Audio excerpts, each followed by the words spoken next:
War के बाद Rachel अपने हस्बैंड के पास आती है। जिस घर में वो रह रहे थे उस घर को उसी के ओनर के साथ उन्हें शेयर करना पड़ता है और इसी वजह से सारी प्रॉब्लम हुई थी। हस्बैंड वाइफ के बीच में भी जैसी चीज़ें लग रही थी वैसी थी नहीं। हेलो फ्रेंड्स, आज मैं आपको द आफ्टरमैथ ये 2019 की एक बहुत ही अच्छी ड्रामा मूवी एक्सप्लेन करने वाला हूँ। अगर आपको वीडियो अच्छा लगता है तो प्लीज़ इसे लाइक और कमेंट ज़रूर कर दीजिएगा। बिना किसी देरी के एक्सप्लेनेशन स्टार्ट करते हैं। मूवी स्टार्ट होती है और हम हमारी मेन कैरेक्टर रेचल को जर्मनी में आता हुआ देख सकते हैं।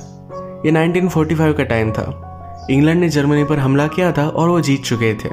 रेचल का हस्बैंड इंग्लैंड के लिए एक बहुत बड़ा ऑफिसर था। वॉर अब खत्म हो चुकी थी तो उसके हस्बैंड ने उसे जर्मनी में बुला लिया। इनके रहने के लिए जर्मनी के बड़े से हाउस को खाली किया जाता है।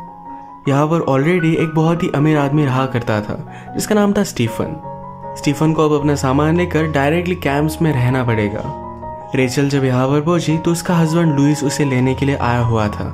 अभी अभी जो वॉर खत्म हुए ये इन दोनों के लिए बहुत ही हार्ड थे। अब यहाँ पर वो न्यू स्टार्ट करना चाहते हैं। ये जब घर पर पहुंचे तो होम ओनर जिसे अब खाली करना पड़ेगा, जिसका नाम है स्टीफन, ये इन्हें वेलकम करता है। ये एक बहुत ही ब्यूटीफुल सा हाउस था। रात में लुइस और रेचल जब एक साथ थे तो वॉर में उन्हें कितनी तकलीफ हुई थी इसके बारे में वो शेयर कर रहे थे। आजकल रेचल ज़रा डिस्टर्ब रहती है तो इस वजह से स्मोकिंग भी करने लग गई थी। अगले दिन जब लुइस अपने जॉब पर गया तो रिवॉल्यूशन करने वाले कुछ लड़के वहाँ पर थे जो अभी भी हिटलर को मानते हैं। एक लड़का वहाँ से भागने लग गया तो एक ऑफिसर को उसे शूट करना पड़ता है। मरते मरते भी वो हिटलर का ही नाम लेता है। लुइस को देखकर बुरा लगा क्योंकि ये सिर्फ एक टीनेजर था। घर में रेचल जब घूम रही थी वो स्टीफन की बेटी को भी देखती है जिसका नाम है फ्रेडा नाराज थी क्योंकि उसका ही घर है और उसे इस तरीके से निकाला जा रहा है। थोड़ी देर में जब लुइस घर पर आया तो रेचल उसे पूछती है कि प्रीवियस ओनर यहाँ से कब जाएगा। लुइस दिल का बहुत ही अच्छा था। वो कहता है बाहर हालत बहुत ही ज़्यादा ख़राब है। अगर हमने स्टीफन और उसकी बेटी को इस तरीके से बाहर भेज दिया तो उनके खाने पीने का भी कोई भी ठिकाना नहीं रहेगा। वो कहता है हम उन्हें रहने के लिए ऊपर का फ्लोर दे सकते हैं। रेचल इस पर गुस्सा होगी। वो चाहती थी कि वो दोनों अकेले रह सके। अपनी लाइफ में कुछ चेंजेस चाहती थी। लुइस को इस तरीके से स्टीफन को बाहर निकाल देना अच्छा नहीं लगता तो रेचल की बात तो नहीं मानता। रेचल के लिए घर, यहाँ की सारी चीज़ें ये बहुत ही अनकंफर्टेबल थी। घर में एक चेयर थी जो रेचल को थोड़ी भी पसंद नहीं आती। इस पर स्टीफन ने कहा कि बहुत ही फेमस चेयर है, सबसे ज़्यादा कंफर्टेबल। रेचल को ऐसा नहीं लगता। स्टीफन ने कहा इस चेयर के बनाने के पीछे भी फिलॉसफी है। यहाँ की सारी चीज़ें वो हेट कर रही थी। स्टीफन फिर उसे सारी घर की कीज देकर चला गया। रात में जब रेचल और लुइस डिनर कर रहे थे तो रेचल उसे पूछती है तुम इस तरीके से बिहेव कैसे कर सकते हो, जैसे सब कुछ चीज़ें एकदम नॉर्मल है। लुइस कहता है कि तुम्हें इस तरीके से बातें नहीं करनी चाहिए। एक्चुअल में जब वॉर चल रहा था तो इनके बेटे की एक बॉम्ब की वजह से डेथ हो गई। इसी वजह से रेचल बहुत ही ज़्यादा डिस्टर्ब है। बात लेते वक्त भी वो रो रही थी। इसे लुइस नोटिस करता है। रेचल और उसकी फ्रेंड डिस्कस कर रहे थे कि स्टीफन अब भी उनके साथ क्यों रहता है। रेचल के फ्रेंड ने उसे कहा कि स्टीफन शायद तुम लोगों को हेट करता होगा। वो दिखाता नहीं पर फिर भी यहाँ के सब लोग हमें हेट करते हैं। रेचल जब घर पर आई तो स्टीफन की बेटी घर का पियानो बजा रही थी। स्टीफन उसे ऊपर भेजता है और सॉरी कहता है। स्टीफन ने रेचल से कहा कि उसकी मदर का था। रेचल पूछती कि उसकी मदर कहाँ है। स्टीफन ने कहा कि उसकी वॉर में डेथ हो चुकी है। रेचल को इसके लिए बहुत बुरा लगता है। स्टीफन अपनी बेटी को समझाने की कोशिश करता है पर वो भी बहुत ज़्यादा हर्ट है तो इस वजह से उसकी कोई भी बात नहीं मानती। नेक्स्ट सीन में हम फ्रेडा को काम पर जाता हुआ देखते हैं। वहाँ पर वो एक लड़के से मिली जिसका नाम था अल्बर्ट एक रिवॉल्यूशनरी था और फ्रेडा को इन्फ्लुएंस करता है। नेक्स्ट सीन में रेचल और लुइस के पास उनके फ्रेंड आए हुए थे। फ्रेंड ने कहा कि तुम स्टीफन को अब भी घर में क्यों रहने दे रहे हो, वो शायद तुम्हारे खिलाफ प्लान बना रहा होगा। मे बी वो अब भी हिटलर को मानता है। लुइस कहता है आप इस तरीके से लोगों को जज नहीं कर सकते। मैंने उसकी आंखों में देखा है, वो हमें नहीं मारना चाहता। लुइस के फ्रेंड को अभी भी स्टीफन पर शक था तो उसे इंक्वायरी के लिए बुलाया जाता है। उसे वो पूछते हैं तुम्हारी फैमिली हिटलर के लिए गन्स वगैरह सप्लाई करने में इन्वॉल्व थी, इसके बारे में तुम क्या कहना चाहते हो। स्टीफन ने कहा कि वो मेरे फादर इन लॉ का बिजनेस था, इससे मेरा कोई भी लेना देना नहीं है। वो उससे वॉर के बारे में पूछते हैं। स्टीफन ने कहा वॉर में मेरी वाइफ की डेथ हो चुकी थी, ऑफकोर्स मैं उससे हर्ट हूँ। स्टीफन को ज़्यादा बुरा ना लगे तो इसीलिए लुइस यहाँ पर ही इन्वेस्टिगेशन बंद कर देता है। स्टीफन के आइडेंटिटी के वगैरह पेपर्स अब भी गवर्नमेंट के पास थे, अब तक उन्होंने उसे अप्रूव नहीं किया है। इसी के पैरेलल में हम देखते हैं ग्रेटा घर में सारी चीज़ें देख रही थी। इन चीज़ों में रेचल ने लुइस को दिया हुआ एक गिफ्ट था। इसमें उनकी और उनके बेटे की भी फोटो थी। ये ग्रेटा चुरा लेती है। स्टीफन ऑलरेडी डिस्टर्ब था, पर जब वो घर पर आता है तो रेचल उस पर गुस्सा हो रही थी। उससे पूछती है यहाँ पर की पेंटिंग कहाँ की है, क्या यहाँ पर हिटलर की पेंटिंग थी। स्टीफन उस पर गुस्सा हो गया, कहता है अगर तुम मुझे इतनी हेट करती हो तो यहाँ से निकाल क्यों नहीं देती है, अगर तुम्हें रीज़न नहीं मिल रहा तो मैं तुम्हें रीज़न दे देता हूँ। वो रेचल के पास आ गया और उसे किस कर लेता है। गुस्से में ही वहाँ से चला गया। रेचल कुछ भी बोल नहीं पाई। नेक्स्ट सीन में हम देखते हैं फ्रेडा और उसका फ्रेंड अल्बर्ट ये दोनों एक दूसरे के साथ टाइम स्पेंड करने लग गए थे। फ्रेडा को बहुत अच्छा लगता था। एक रात रेचल और लुइस के यहाँ उनके फ्रेंड आने वाले थे। रेचल ने बहुत अच्छे से ड्रेस किया था तो लुइस को भी वो बहुत अच्छी लग रही थी। उसकी तारीफ करता है, उसके पास आता है, अच्छे से म्यूजिक लगाया हुआ था। ये एक दूसरे के साथ इंटीमेट होना चाहते थे, पर लुइस को तभी कॉल आ गया। सिटी में प्रोटेस्ट चल रहा था तो वहाँ उसे जाना पड़ता है। प्रोटेस्ट करने वाले लोगों ने लुइस पर भी हमला कर दिया, पर वो सिर्फ उन लोगों को हेल्प करना चाहता था। आज रात भी स्टीफन बाहर था, वो सिर्फ वहाँ से गुजर रहा था, फिर भी पुलिस की मार उसे खानी पड़ती है। वो बेचारा हर्ट होकर घर पर आया तो घर पर रेचल और उसके फ्रेंड सब पार्टी कर रहे थे। लुइस का एक फ्रेंड रेचल की वाइफ का पियानो बहुत ही अजीब तरीके से बजा रहा था। स्टीफन को अच्छा नहीं लगता तो उसे उसने स्टॉप करने के लिए कहा, पर ये फ्रेंड मानता नहीं। इन दोनों में फाइट होने वाली थी, पर सारे लोगों ने स्टीफन को रोक लिया।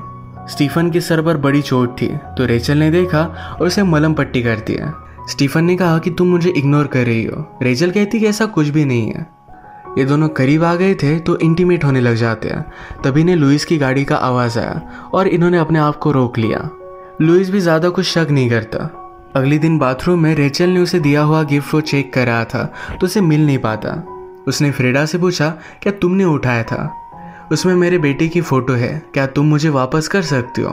पर फ्रेडा उसे इग्नोर कर चली गई।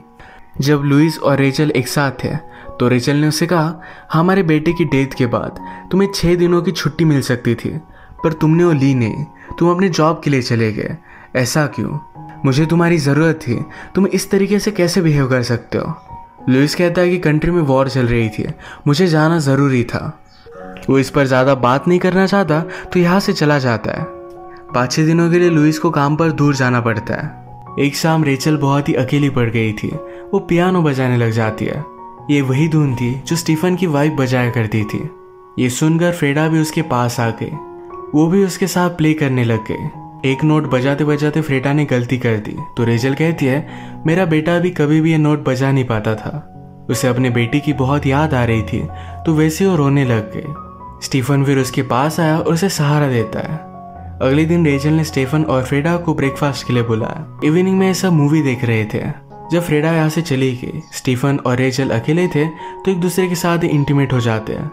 नेक्स्ट सीन में हम देखते हैं गवर्नमेंट के खिलाफ काम करने के लिए कुछ लोग टीनेज लड़कों का फायदा उठा रहे थे। लुइस इसकी इन्वेस्टिगेशन कर रहा था। इसमें हम देख सकते हैं कि अल्बर्ट का भी फोटो है, फ्रेडा का बॉयफ्रेंड। पैरेलल में रेचल और स्टीफन एक दूसरे के साथ मजे कर रहे थे। स्टीफन रेचल से कहता है, तुम मेरे साथ खुश हो, तुम्हारे चेहरे पर स्माइल है। जब से तुम यहाँ पर आए तब से तुमने कभी भी स्माइल नहीं किया था। मैं अब यहाँ से दूर चले जाने वाला हूँ, माउंटेन्स में रहने वाला हूँ। एक अच्छा सा घर बिल्ड करूंगा जहाँ पर तुम भी मेरे साथ आ सकती हो। रेचल कहती कि अब तक तुम्हें तुम्हारे पेपर्स नहीं मिले हैं। स्टीफन कहता है कि ये सब हो जाएगा। नेक्स्ट सीन में हम देखते हैं कि फ्रेडा जब अल्बर्ट के पास आई हुई थी तो उससे वो लुइस के बारे में पूछ लेता है। हमेशा उसे लुइस के बारे में सारी इन्फॉर्मेशन जाननी थी। स्टीफन को उसके पेपर जल्द से जल्द मिल जाए, इसीलिए रेचल अपने फ्रेंड से हेल्प मांग लेती है। उसके फ्रेंड को भी पता चल गया था कि स्टीफन और रेचल के बीच में अफेयर है। लुइस जब अपने काम से घर पर वापस आया तो बहुत ही खुश था। वो कहता है, मेरे पास एक गुड न्यूज़ है। ये गुड न्यूज़ देने के लिए उसने स्टीफन को भी नीचे बुलाया। उसने कहा कि अब हम दोनों फिर से इंग्लैंड वापस जाने वाले हैं। रेचल भी पहले यही चाहती थी, पर अब स्टीफन की वजह से वो बहुत ही ज़्यादा कन्फ्यूज हो गई थी। आज रात दोनों पार्टी पर जाने वाले थे। इसकी इन्फॉर्मेशन फ्रेडा अल्बर्ट को दे देती है। पार्टी में जाने से पहले रेचल स्टीफन से छुप छुप कर मिली। स्टीफन कहता है कि उसे बता दो। रेचल डर रही थी, पर स्टीफन बता देगा इससे पहले उसे ही बताना था। रेचल और लुइस फिर पार्टी में गए। लुइस का फ्रेंड उसे कहता है, अगर तुम्हें कुछ हेल्प की ज़रूरत थी तुम मुझसे डायरेक्टली मांग लेते। स्टीफन के पेपर्स को अप्रूव करने के लिए तुम्हारी वाइफ को भेजने की क्या ज़रूरत थी? इस बात से लुइस को रेचल पर शक आ गया। वो जिस तरीके से बिहेव कर रही थी, ये सारी चीज़ों को सोचने लग गया। उसके पास जाकर उसे कन्फ्रंट करता है। कहता है कि जो भी मैं सोच रहा हूँ ये क्या सब कुछ सच है। रेचल उसे सॉरी कहती है। स्टीफन गुस्सा था तो रेचल ने कहा, हमारे बेटे की डेथ हो जाने के बाद सब कुछ बदल गया था। तुम मुझे छोड़कर चले गए थे। हमारे बेटे की डेथ के लिए तुम मुझे दोषी मानते हो। वो गुस्से में यहाँ से जा रही थी तो लुइस भी उसके साथ आता है। अचानक से अल्बर्ट ने इन पर हमला कर दिया। एक आदमी मारा जाता है और लुइस ने अल्बर्ट का पीछा किया। अल्बर्ट भागते भागते एक स्नो से भरी हुई रिवर तक आ गया था। वो अब आगे जा नहीं सकता था। अल्बर्ट के पीछे पीछे फ्रेडा भी उसका पीछा करते हुए आई हुई थी। अचानक से अल्बर्ट का पैर फिसल कर वो इस नदी में डूब जाता है। फ्रेडा उसे बचाने की कोशिश करती पर वो खुद भी डूब जाती। इस वजह से लुइस ने उसे बचा लिया। घर पर आने के बाद लुइस रेचल से कहता है, तुम कुछ न्यू स्टार्ट करना चाहती थी, एक नई लाइफ।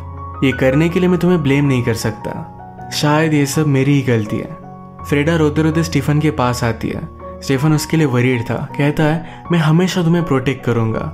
मुझे तुम्हें सब कुछ चीजें बतानी चाहिए। तुम मेरे लिए बहुत इंपॉर्टेंट हो। वो कहती है कि मैं मदर को बहुत मिस करती हूँ। स्टीफन ने कहा कि मैं भी करता हूँ, पर हम एक दूसरे के साथ हैं, एक दूसरे का सहारा बन सकते हैं। अगली सुबह हम देखते हैं रेचल और स्टीफन ये दोनों जाने के लिए रेडी थे।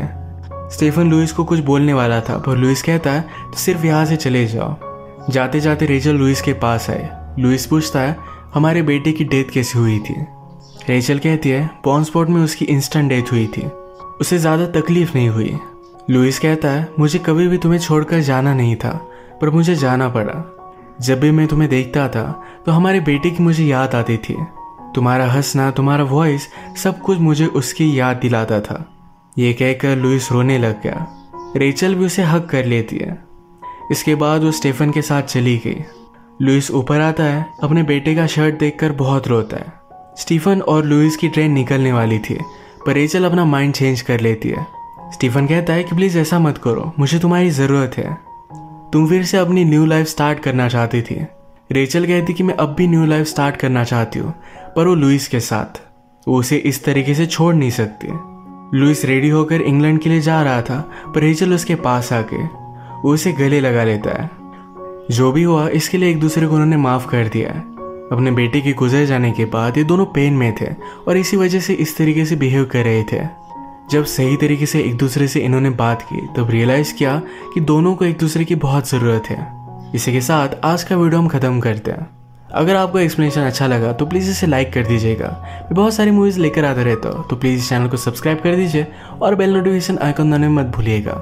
हम फिर से मिलेंगे और एक नई मूवी के साथ। तब तक के लिए थैंक यू और आप अपने आप का ख्याल रखिए।